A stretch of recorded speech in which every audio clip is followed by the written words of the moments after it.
Hello दोस्तों, मैं आपका बहुत बहुत स्वागत करता हूं आपके अपने channel Indian institute of stock market पर। आज हम चर्चा करने वाले हैं directional to non directional strategy के बारे में। जी हाँ, बिल्कुल मेरा व्यू पहले डायरेक्शनल होगा और उसको मैं पलटी मार के नॉन डायरेक्शनल बनाऊंगा जब मैं गलत होऊंगा। तो यहाँ पर सबसे पहला सवाल आ जाता है, क्या मुझे स्टॉप लॉस नहीं काट लेना चाहिए? तो देखिए, अगर आप लोगों के मन में भी ये वाला डाउट आता है कि मुझे स्टॉप लॉसेस काट लेना चाहिए, तो फिर आप स्ट्रेटेजी रन नहीं कर रहे हो, आप ट्रेड रन कर रहे हो कि मैं एक सिस्टम बना रखा हूं जहां पर मेरा रिस्क रिवॉर्ड रेशियो सेट है, मैं बढ़िया कमाता हूं, गलत होता हूं तो छोटा देता हूं, पर जब सही होता हूं तो लेता जाता हूं। अगर आप लोगों के पास वाला सिस्टम ऑलरेडी मौजूद है तो आपको ये ट्रेड करने की आवश्यकता नहीं है। पर अगर मेरे पास सिस्टम मौजूद नहीं है तो क्या मैं एक सिस्टम डायरेक्शनल नॉन डायरेक्शनल के बीच में बना सकता हूं? तो जवाब आता है हाँ, बिल्कुल बना सकता हूं। अब कैसे बनाऊंगा? तो ये देखिए, इसको बनाने के लिए सबसे पहले मेरे पास क्या होना चाहिए? एक व्यू होना चाहिए। अगर मेरे पास व्यू होगा कि मेरे को तेजी करनी है तो मैं पुट ऑप्शन शॉर्ट करके डायरेक्शनल बैठूंगा, और जब मुझे दिख जाएगा कि नहीं अब मार्केट पलटी मार रहा है तो वहां पर मैं क्या करूंगा? कॉल शॉर्ट करूंगा।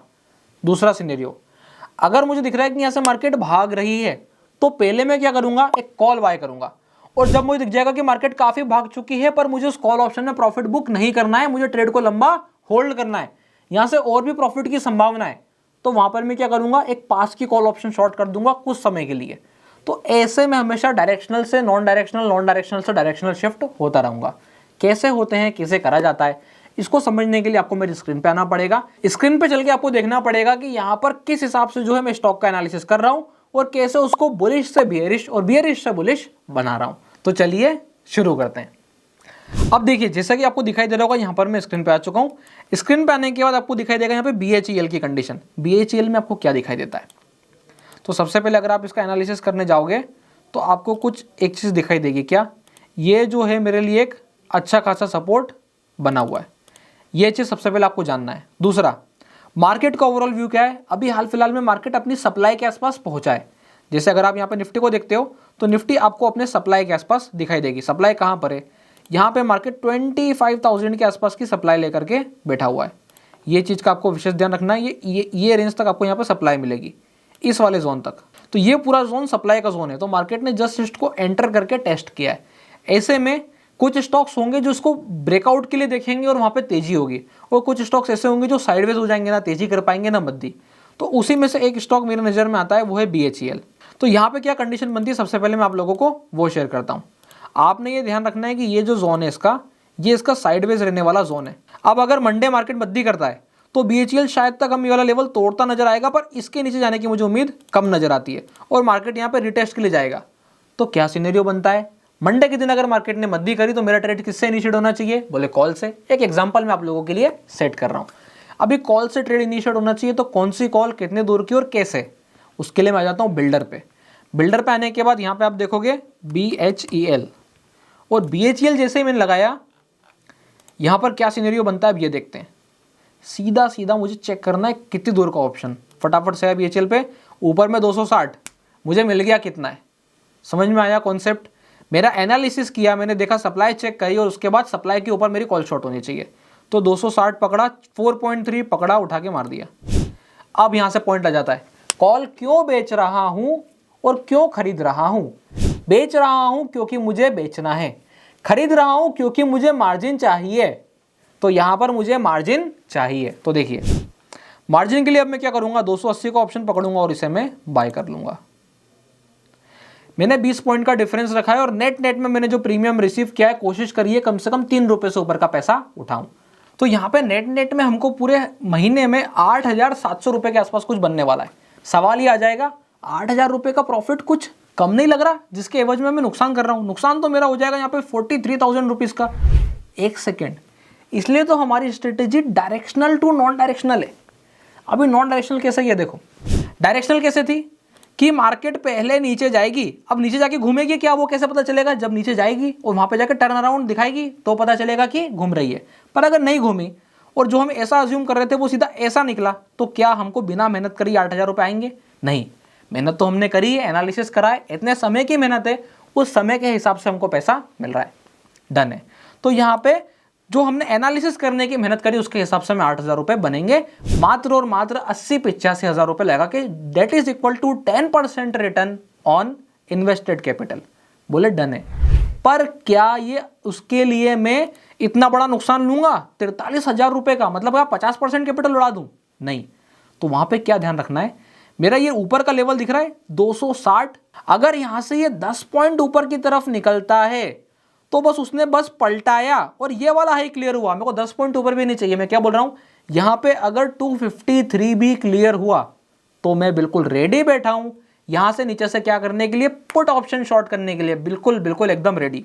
क्या बोला मैंने आपसे, 253 पार हुआ और मैं पुट ऑप्शन बेचूंगा on closing basis on 1 hour time frame. Clear?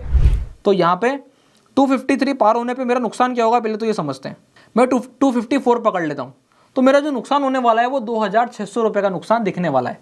ये भी ब्लू लाइन के अकॉर्डिंग, अगर ब्लू लाइन 3 दिन बाद ऊपर निकलती है तो ये 2,000 का नुकसान भी नहीं होगा, ये 1,200-1,500 के अंदर ही रह जाएगा।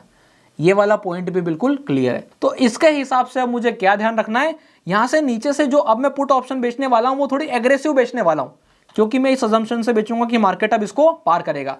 मैं डायरेक्शनल से नॉन डायरेक्शनल हूं, पहले मद्दी पकड़ी, मार्केट पलट के चला, मैंने नॉन डायरेक्शनल बनाया और नॉन डायरेक्शनल भी इस हिसाब से बनाया कि मेरा डेल्टा पॉजिटिव हो जाए।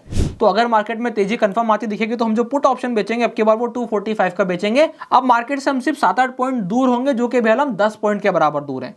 तो यहाँ पे फिर मैं ये वाला पुट ऑप्शन शॉर्ट करूंगा और इस वाले पुट ऑप्शन को शॉर्ट करते साथ ही मेरे को पता है मेरे को यहाँ पे बाइंग क्या करनी है, सिर्फ और सिर्फ मार्जिन बेनिफिट। तो 220 का ऑप्शन बाय करूंगा। बाइंग में हमेशा मार्जिन बेनिफिट के लिए कर रहा हूं, मेरा स्टॉप लॉस रेडी है, मैं रिस्क लेने को तैयार हूं। Risk is equal to profit, ये समझना पड़ेगा। तो यहां पर नेट में मेरा ट्रेड कुछ इस फॉर्मेट में बनेगा। अब आगे क्या, तो आगे समझो।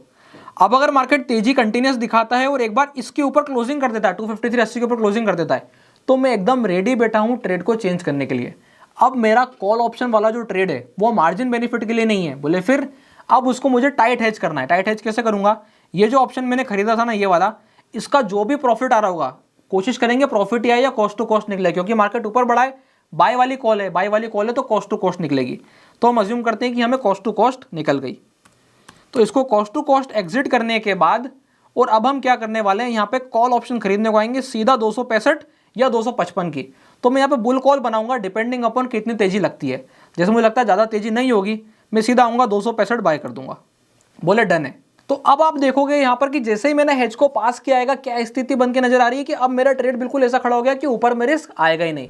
पर ध्यान देने वाली बात क्या है कि मुझे यहाँ पे स्टॉक में मुझे कुछ गड़बड़ लगती है, कुछ ऊंचा नीचा होने वाला है, कोई न्यूज़ आने वाली है, तो मुझे ट्रेड नहीं करना है। मुझे अगर स्टॉक्स में लग रहा है कि कोई बड़ा मूवमेंट एक्सपेक्टेड है, नहीं करना है।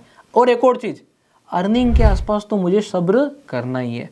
स्टॉक में कोई बैड न्यूज़ चल रही है, गलती से भी कोई non directional strategy, option selling की स्ट्रेटेजी इंप्लीमेंट नहीं करनी है। ये सारे सिनेरियोज को जब मैं ध्यान रख करके समय के साथ एक स्टॉक, 2 स्टॉक, 10 स्टॉक का एक पोर्टफोलियो बना के उसके ऊपर काम करूंगा, तो ऑटोमेटिकली डायरेक्शनल से नॉन डायरेक्शनल बहुत अच्छा काम करने वाला है। क्योंकि सारे स्टॉक इधर उधर नहीं भागेंगे, कुछ स्टॉक ऐसे होंगे जो उस रेंज में रुकेंगे और कुछ स्टॉक ऐसे होंगे जो पहला डायरेक्शन ही फेवर कर देंगे। तो आप सपोज 10 स्टॉक में ट्रेड करते हो, 4 ने आपका पहले डायरेक्शन फेवर कर दिया, मैं तो ये मान के चलता हूं कि आप 10 में से 4 बार ही सही होते हो। तो आपने क्या करा, चारों में अपना डायरेक्शन बैठा लिया और पूरा पैसा लिया, तो 4 स्टॉक ने तो आपको 10% दे दिया। तो अगर आप 8 लाख रुपए की रकम इस्तेमाल करते हो तो आपको लगभग 8 लाख रुपए पे 4 स्टॉक, यानी कि 4 लाख रुपए पे 40,000 रुपए के आसपास बन चुका है। आप एक ऐसा अजम्पशन लेके चल सकते हो। और बाकी के बचे सब में मेरे को क्या करना है, नेट में अगर मैं 2% 3% भी लेके निकल गया तो मेरे को नेट में प्लस बन जाएगा। तो ऐसे मेरे को काम करना है। दूसरा, कॉस्टिंग यहाँ पे मेरी कम रहने वाली है, मैं दिन भर ट्रेड करके बाहर नहीं निकलने वाला, दिन में 10 ट्रेड नहीं डालने वाला, 20 ट्रेड नहीं डालने वाला। तो ऐसे बेवकूफ़ी वाले काम ना करते हुए अगर मैं सिस्टमेटिक सोबर इजी सिस्टम्स पे काम कर रहा हूँ तो भी पैसा बन सकता है। पर यहाँ पे कंडीशन क्या है, पहली चीज़ एनालिसिस, और दूसरी चीज़ चलते मार्केट पे पकड़। क्या होता है, बंद मार्केट पे एनालिसिस करना सबके लिए बहुत आसान होता है। जब चलते मार्केट पे वो 253 पार कर रहा होगा ना, तो हो सकता है आपको चंद मिनट का समय मिले पर वो 253 से 255, 256, 257 ऐसा मूव करने लगे। तो वहां पर मैं 53 के ऊपर कितना फास्ट रिएक्ट कर पाया वो मैटर करेगा। दूसरा, अगर प्राइस 53 के ऊपर आई, मैंने यहाँ पे नीचे पुट का ट्रेड इनिशिएट किया, प्राइस गई 53 के ऊपर 54, 55 और वहां से पलट के वापस नीचे आना शुरू हुई 52, 51, 50। अब क्या करना है, अभी तो ना तेजी बची ना मद्दी बची और मैंने कॉल भी पास कर ली। अब यहाँ पे मेरे को लॉस काटना शुरू करना है। ये चीज़ भी समझनी होगी, this is part of game. मैं लॉस काटने के लिए भी तैयार हूँ, तभी मैं ट्रेड कर रहा हूँ। जो लोग भी ऐसा नहीं करते हैं उनके लिए दिक्कत रहने वाली है। तो ये सारे सिनेरियोस को आपको समझ लेना है।